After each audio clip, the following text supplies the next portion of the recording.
Hello everybody, my name is Rainer, this is Rainier Books, and today it is Monday the 19th of September, and this is actually a Sunday sum up, but it comes on a Monday. Let's get started.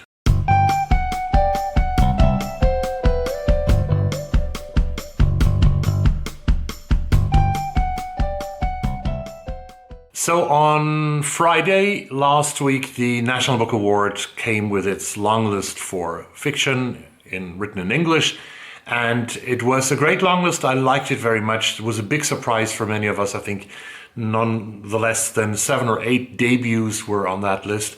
The problem is for us readers here in Europe is that many of these books didn't have publishing dates from their British publishers, or even British publishers yet.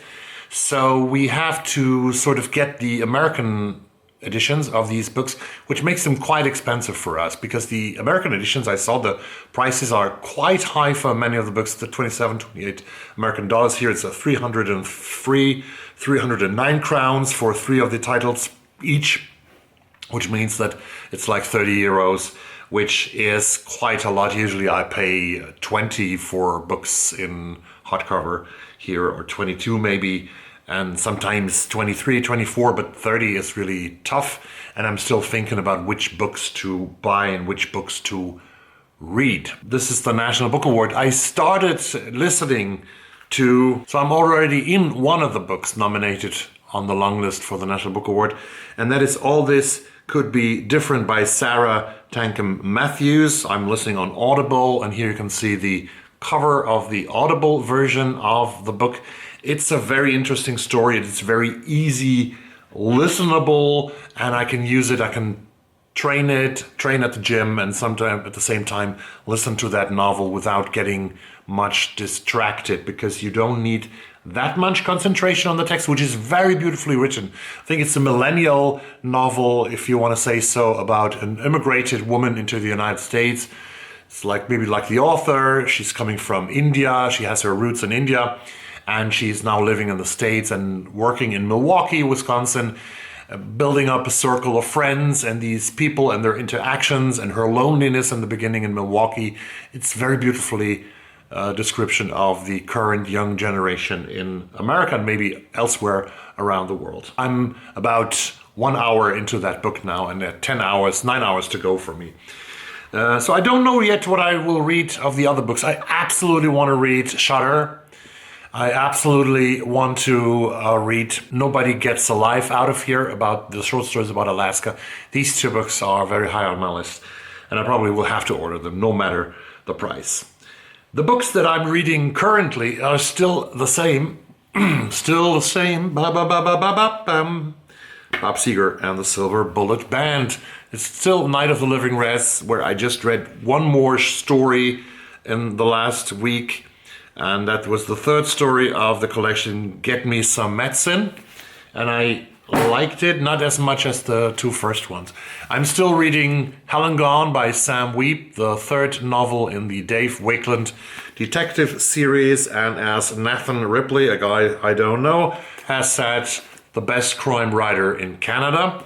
Sam Wiebe in Vancouver is his detective Dave Wakeland working, and he has been the witness of a killing of several persons were killed in the beginning, right in the middle of Vancouver, and the police is trying to get at him, and he has this old rival of him, the guy that he knows, who's the head of a motorcycle gang, who goes by the name of Terry Rhodes. And Rhodes is somehow involved, but he has talked to Wakeland. He wants Wakeland to investigate the case because he said he didn't do it. And the police is after him as well, and he wants Wakeland to help him get free. Rhodes and some other motorcycle gangs might be involved here. Some other motorcycle gangs might be involved here and might be the perpetrators of that killing. I have to say that it's still a good noir thriller, but compared to the first 2 ones, I don't like that Wiebe is Wiebe is operating this time with extremely short chapters of like 3 pages, 4 pages each. That's too short, and he gives titles to every chapter, which sort of irritates me a little bit. It's quite entertaining still, and will read the second half of the book, hopefully this week, but let's see how it goes. So my reading is slow right now in September this year, when autumn and fall is beginning here in Stockholm. It's quite slow, and sometimes I have this periods in my life where reading is a bit slow, where I don't finish 2, 3, 4 books per week like many of my fellow booktubers do. And you feel some kind of pressure being a booktuber, having to read that much and as quickly as possible in order just to produce new videos, new reviews and things like these. But I try to get away from that pressure. And I also try to get away from that pressure of buying so many books. Recently I saw a video from Olivia at Olivia's Catastrophe. I think she has stopped buying books now, and she pledged to spend a whole year without buying new books. I won't do that right now, but I feel that I have to reduce my book buying a little bit at least, because the consumerism that is also involved with BookTube and with buying books is not good. We're not buying clothes, we're not buying bad stuff, we're buying good stuff. We're buying paper, we're buying books, we're buying forests and trees, but we are not committing a crime, an environmental crime, by buying books. But consumerism is never good, especially if we are living in countries probably that are so rich that we can afford to buy things that we don't need. And I don't mean that we don't need these books, but honestly, everybody has a lot of unread books on the shelf. So we buy products that we don't use, and we should think about that. I think so. And well, I will come up with a solution maybe for the future to reduce my book buying a little bit, at least for the next 6 or 7 or 8 months to the next spring of 2023. Not 19, it's over with 19.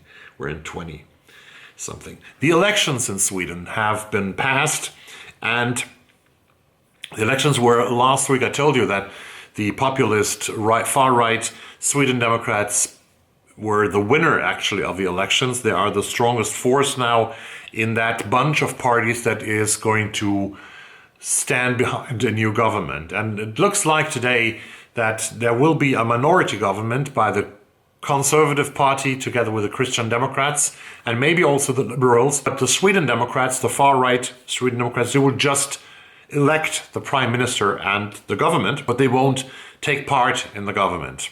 So they will support the government, which is far from good. I think that's a catastrophe for the country, because the leader of the party, Jimmy Åkesson, the leader of the Sweden Democrats, he goes out by saying many times now, "Nu ska vi göra Sverige bra igen," which means nothing less than now we are going to make Sweden good again. And does a bell ring in your ears? No, we're going to make Sweden good again. Not great, but good. That's the only word in Sweden and United States and America. Making America great again, it turns out in Sweden to be making Sweden good again. This is so close to Trumpism and to the populism of Donald Trump, who did not care about American democracy.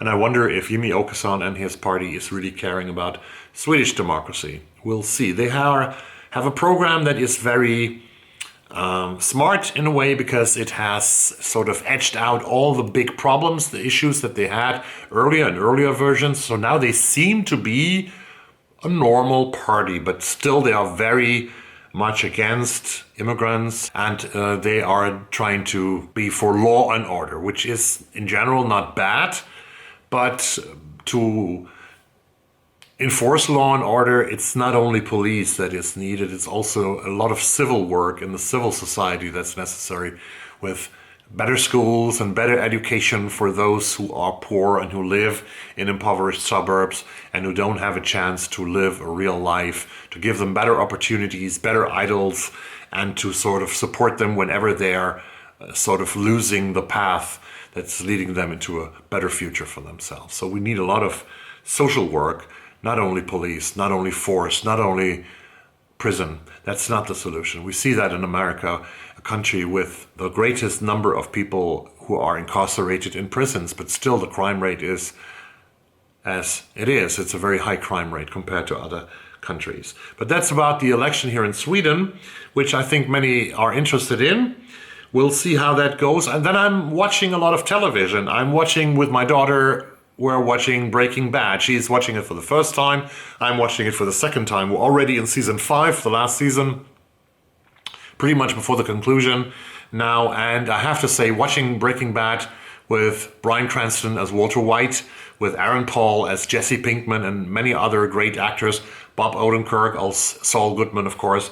This TV show is one of the best TV shows I've ever seen. And the writing, if we're talking about literature, the writing of the manuscripts, the writing of the books is just incredible. And the acting and the directing, it is perfect. All these character studies, this study of a man who is Breaking Bad, who once was a very normal average teacher in Albuquerque, New Mexico, and then suddenly changes his way of being and becomes Heisenberg when he puts on that hat that I actually bought a couple of weeks ago. That is just amazing. A character who is revealing his true self, who's not nice anymore, who is looking for power, looking and pretty much without a conscience in the end. So that is a great story. It's a great literature as well, because film is literature as well. It's one of my opinions, at least, because you write for film, you have a script, you have a manuscript, and these books that Vince Gilligan and his team has written for Breaking Bad, they're just amazing, and they deserve all the awards they have won for it. Then, with this, I am going to say to you that I'm not dressing differently in the next video, which will be a review of Middle England by Jonathan Coe. I have promised that, and I will do that, and I'm gladly doing this. So in a couple of minutes, I shoot the next video in the same clothes, the same cap, the same glasses, the same background, about Jonathan Coe's Middle England. Stay tuned to the channel, and I see you very soon. Thank you much. Bye-bye.